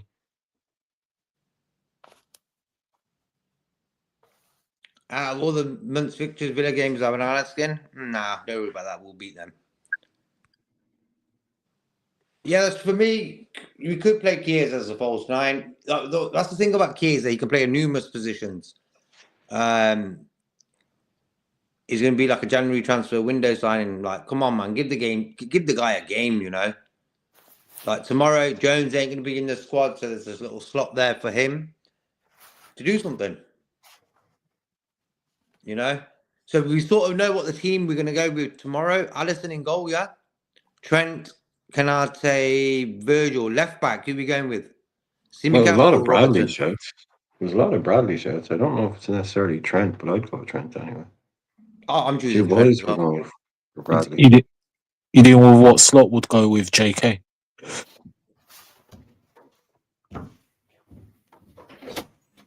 So who you going left back, Robertson or Simicast? Robbo. Delante? Yeah, I guess Robbo. Yeah. Lee? Lee wants to play left back. Okay. Midfield picks itself. Sobotlai, McAllister, Gravenberch. Are you cool with that? Yeah. Yeah. And then up top, up top's the weird one. I think it's going to be Diaz, Jota, and Salah. But I would prefer Darwin. Working on the assumption Gakpo is out. Gakpo is fit. Gakpo Yeah. plays for me. Does But anyone working know I on don't think he's out. it's He's meant just to he's doubtful. He just won't risk him. That's all. That's what I so think. He just might for, wait until the for the Villa game. sake of the predictions, kind of go Diaz, I think, on the left. Which will get, again, like I pointed out, he scored a lot of goals early in the season. His goal tally looks good. Because it is. But it hasn't been consistent in the latter half. But he has 3 assists in 2,200 minutes of football. 3 assists in 2,200 minutes. Now, a lot of that is probably due to playing through the middle and all that, but if we need to get him back out left, he needs to step that up. You know, we need more. You know, it's Mo Salah's bailed us out so many times this season. Absolutely bailed us out. Stepped up latter half now. 8 goals, I think Gakpo has. He could have a couple more. But the likes of Diaz, Jota, Darwin, if they could all up there, like Diaz, I think has 0 GA, as they say, in 2025. So no goals, no assists this calendar year, and we're halfway through February. You know, Jota in and out of the team, all these peripheral guys now. I think someone, you know, if you keep playing like that and you expect to be at Liverpool next season, I think your head's in the wrong place. Need more. Need more from these guys. Okay, that's the Snapchat thing there, Brian. Apparently, since last season, it's been called the Snapchat Derby due to Alex Iwobi and Ola Anna's Snapchat content. Okie dokie, say no more. Say no more. But one plays for Fulham and the other one plays for Forest. So Yeah, that's why it's a Snapchat derby. I've never used whatever. Snapchat in my life. It's just WhatsApp, but the messages disappear after a while. So it's people send clips and stuff, and they just disappear after a while. I think that's the whole Snapchat thing. It's unsavable messages is supposed to be the thing, but as people have shown, they're very, very savable. Simple as. Robbo for KJ. And I've whacked in the links to the channels that this guy's come on as well. Like tonight, we'll be doing a preview show on the 12th Man's channel around 7 o'clock UK time. So press subscribe to him. And then you got Brian's own channel, The Irishman Football. Go and subscribe to that. And then you got one for myself, Jake Smith. You never walk alone. And also, if you guys can press the like button for today's show, that'd be very much appreciated. And then finally, Steve's going to go with Becker in goal, Trent, Canate, Virgil, Bradley, Dom, McAllister, Ryan, Diaz, Mo, Nunes. So he's gone with Darwin up top.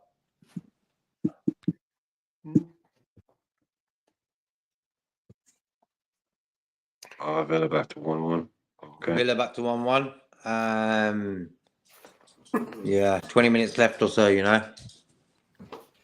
And Diaz's best position on the left or on the bench. False nine project is over for Diaz. Yeah, for me, yeah. For me, Diaz is the best in our team to keep hold of the ball. He's the best at it. You know, I think in the Yeah, he's the Everton best. game, he kept hold. He's the best, bro. Do you see that dribble he did?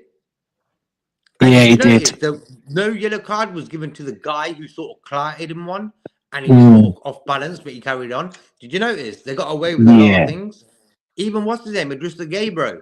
When Gapco was going through, he got fouled, second yellow, chow.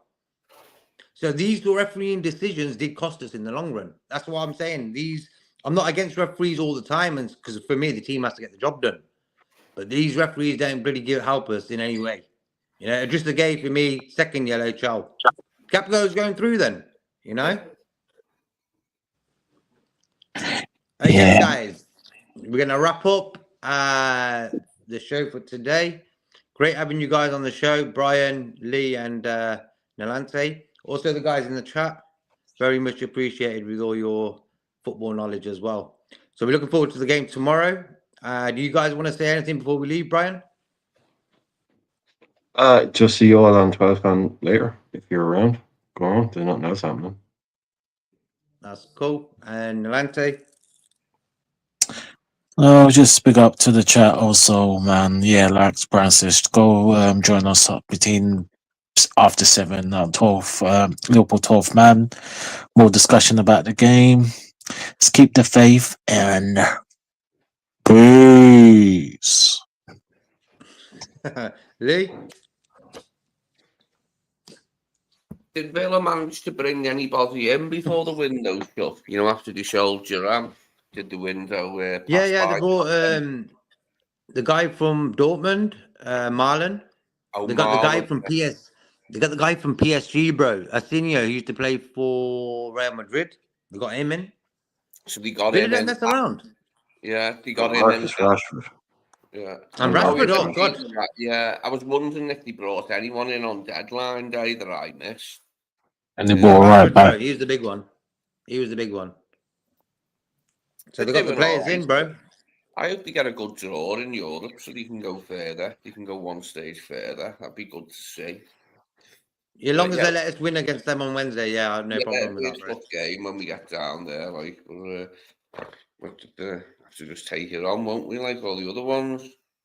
Tough games coming up. Bless up, Mutterstadt. Hello to you too.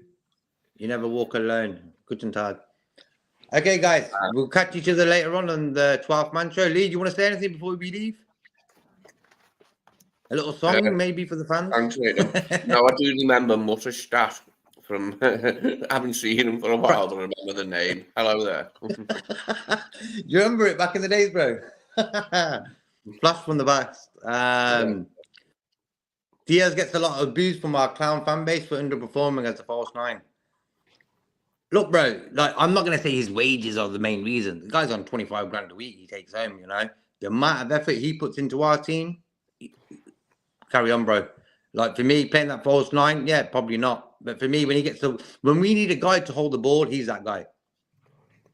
But he's a winger as well, so he needs to score. In that position, but needs must, and he sees him as the best choice in recent months, like for what he's had available there. And it's not ideal, you know. We don't really want to see that going forward, do we? It's just a stopgap, hopefully, for him, using them there.